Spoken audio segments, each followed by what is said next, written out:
I came here to develop a supply of plant oil to be used as fuel in its own right, just like cooking oil that you have in your kitchen, to power diesel engines and get this started on a worldwide scale as one of the steps that we need to take worldwide if we're ever to get a handle and control on global warming. And from that idea, we developed a comprehensive agricultural and industrial model involving supporting 30,000 smallholder farmers starting in Yendi municipality to grow the jatropha tree and food crops, and we do the processing at a central industrial site there.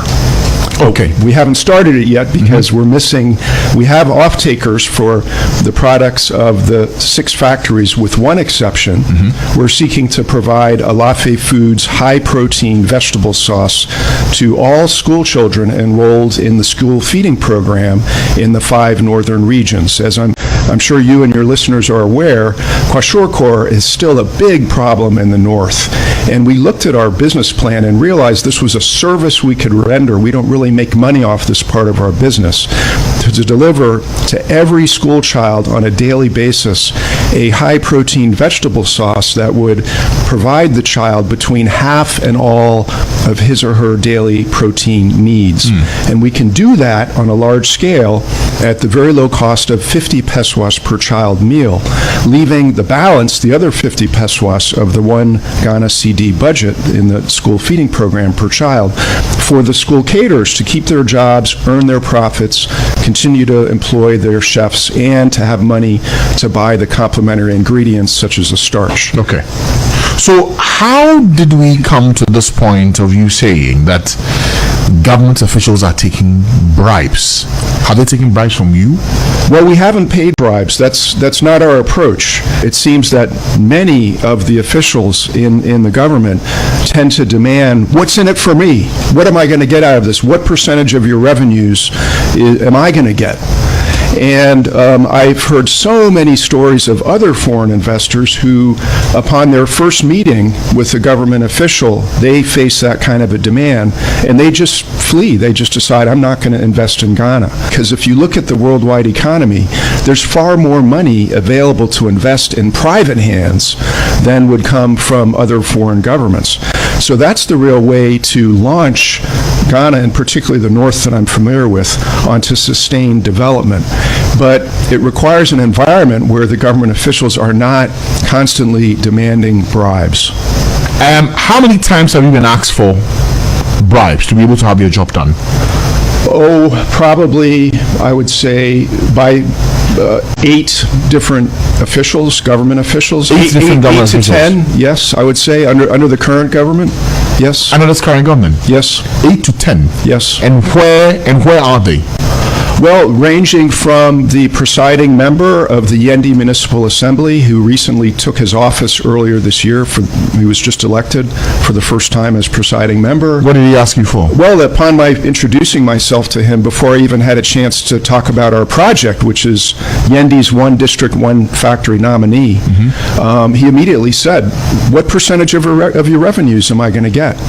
And he repeated that demand to let me know he was serious about it.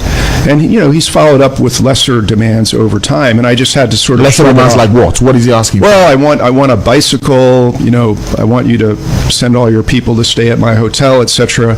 And, we're happy, we want to be friends with everybody, especially government officials, but there's a point where, it becomes obvious that they want a share of the profits, and there's no business that's going to succeed in a sustainable way if it's a new kind of a business that is going to expect to receive additional follow-on investment if it's having to pay a continual bribe or share of the revenues. And I'll add that the parliamentary candidate of the NPP in Yendi, his secretary also is continually demanding a bribe from me. His name is Farouk Aliyu Mahama. I think he's the son of the former vice president. And, so the secretary, instead of the candidate himself, is saying, make sure that you have something for the big man, which would be Farouk. And so that's at one level, and then at the very top level. Okay, but even for the secretary that you speak about, is this him asking that his boss says he should come for the money from you, or he's personally asking for that money for you to get access to him? I think it's both. I've never actually had a sit-down meeting with Farouk Ali Muhammad. I've shaken his hands a couple of times, and he hasn't been elected yet. He's just a candidate. But I think that Amin, the secretary, is trying to train me to understand that we're going to have a cut of our business go to the parliamentarian. And when was should this? Farouk win the election? That's been within the last few months. That whenever Amin calls me or speaks to me on about meeting with Farouk, this demand comes up. Okay, so that's 2 out of 8. Yeah. Okay, what's the third one? Well, I think the most striking would be when I visited Flagstaff House. I was brought there by the first vice chair of the New Patriotic Party from the Northern Region, a man by the name of Alhaji Sunday. And I had paid him 2,400 cedis to cover his travel expenses, lodging in Accra, and use of motor vehicle. But I made it clear that we were not going to pay any other bribes. He did ask me beforehand for money to buy. But what did you go to him for? Well, for an introduction, essentially, to Flagstaff. But I always made it clear, and my Ghanaian business partner knew that we were not in a position to pay any bribes, and I wasn't going to do that. But why did you need that introduction? What for? What did you want? Well, at the time, we were seeking a guarantee of a bank loan. The guarantee would come from the Ghana Export-Import Bank for a private bank loan from a Ghanaian bank under One District, One Factory. Okay, so that's Ghana Exim. Yes. So why did you want to go to an introduction at the presidency, but not at the Ghana Exim directly? Well, we did meet with the chairman of Ghana Exim at some point, but I think before that we thought, my business partner thought, well, if the president's office likes this project and realize it can bring $100 million in private funding just to Yendi municipality alone, and then can be replicated across the north of Ghana after we demonstrate it, that the president's office should see this as a valuable opportunity to help propel Ghana beyond aid, and that they would go ahead, because of the merits of the project, give a favorable recommendation for this guarantee of a loan. So how did you come to meet the regional vice chair, who you were told would be the best person to give you the connect to get what you were looking for? The vice chair of the NPP in the North, Alhaji Sunday. Who asked you to see him to get what you were looking for? My business partner in Ghana, in Tamale. Who's he? He's no longer my business partner. He quit about a year ago. But his name was Adam Awal. And so he made the introduction. And I had a number of meetings and conversations with Alhaji Sunday before we actually reached Flagstaff House, and he explained the procedure of what was going to happen. He said, we may not meet the president, but we'll meet his nephew or cousin by the name of Asansu.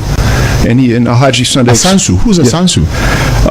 Well, he's one of the 2 deputy chiefs of staff to the president. Asansu Boachi. I don't know his last name, but I'm sure you know who I'm speaking about, and your listeners may as well. Okay, so you finish? He's the deputy chief of staff to the president. And Alhaji Sunday said, well, he's less well known to the public. The other nephew or cousin of the president's, Gabi Asare Ochere Darko, is very well known. But Asansu, within the government, actually exercises more power because he's officially a deputy chief of staff. And so Alhaji Sunday explained that Asansu actually has the authority and the power to overrule the president, so that if we were able to overrule us in what? If we were able to meet the president and he gave a favorable indication on what we were asking for, which was an introduction to the Ghana Export-Import Bank for a loan guarantee, that Asansu, after we left the president's office, could deny us that opportunity. And I think all along, Alhaji kept explaining this to me 3 or 4 times, and he was basically explaining to me how a bribe would be demanded.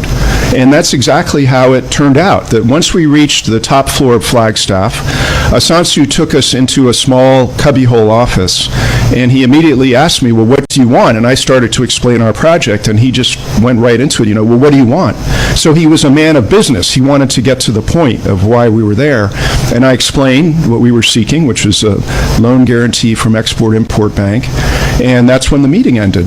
And so I walked out, and then Alhaji Sunday... But how did the meeting end? After telling him what you're looking for, how did that meeting end? Well, Alhaji Sunday and Asansu walked into a separate office, and then when Alhaji Sunday came out to take me out of Flagstaff House, as we were leaving, he explained that he had a note from Asansu, and he told me what the note said. It was for us to go to the Ministry of Trade and Industry, which is, of course, overseeing the One District, One Factory program, and that if they did not that they should not help us unless and until they called back to Asansu. So they were to check back with Asansu, and that Alhaji said Asansu wanted, $20,000. That was and did you hear this directly from him, or this from was Alhaji Sunday? Alhaji Sunday? Yeah, and it was right after we left the president's office. This is what he told me. And the whole way that this was set up, how Alhaji Sunday, who brings a lot of people to Flagstaff House. How do you know that? Because he told me that. So it's his word. That was his word. Mm-hmm. I have no idea if that part of it is true. Mm-hmm. But he knew everybody in Flagstaff House, and we were able to go right up to the president's office. So I'm assuming that what he said was true in terms of his familiarity with how things operate at Flagstaff. And the way he explained the procedure and the way it played out, exactly as he said, indicated to me that it was really a regular and systematic way that they were conducting business, at least through Asansu in Flagstaff House. Okay, so here's the thing. So you went with Alhaji Sunday yes. to go see Asenso Boachi. Yes. You met him. Yes. He didn't directly ask you for anything. Correct. But Alhaji Sunday told you that Asenso said he wanted that amount of money, $20,000. Yes. Did you pay that money? No. And then, of course, nothing happened when we had a nice meeting at the Ministry of Trade and Industry with the senior civil servant, very lovely gentleman who passed away shortly after that. I forget his full name, something Boateng. And then, nothing came of the loan guarantee idea. Okay, so when was this meeting?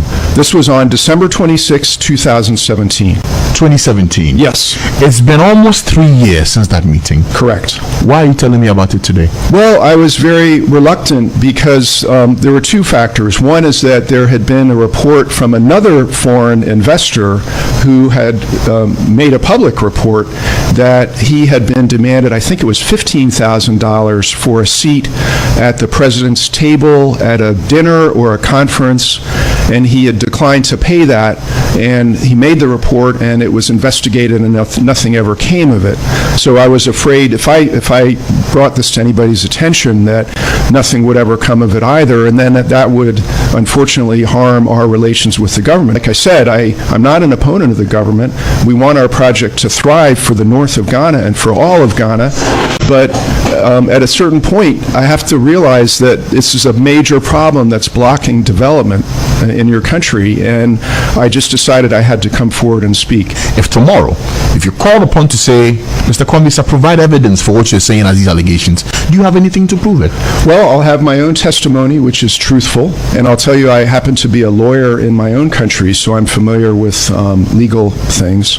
I certainly hope that I don't end up on the receiving end of any charge by this. I don't know how I could, but in any event, I have my own account, and I honestly haven't spoken to any of the people whose names I've mentioned to you as to whether they would back up what I've said happened. For instance, Alhaji Sunday, I don't think I've spoken to him since he took me to a Flagstaff House almost 3 years ago. And I have to expect, because of his position within the NPP party structure, that he would be under pressure to deny. So who else is a witness to all the things you've told me this morning? I've mentioned a few names to you of former business partners, and again, I don't know if they would come out and tell the truth either, but unfortunately, I don't have a tape recording of the brief conversation between Alhaji Sunday and Asansu when Asansu told him to demand a $20,000 bribe of me. That's what he told you?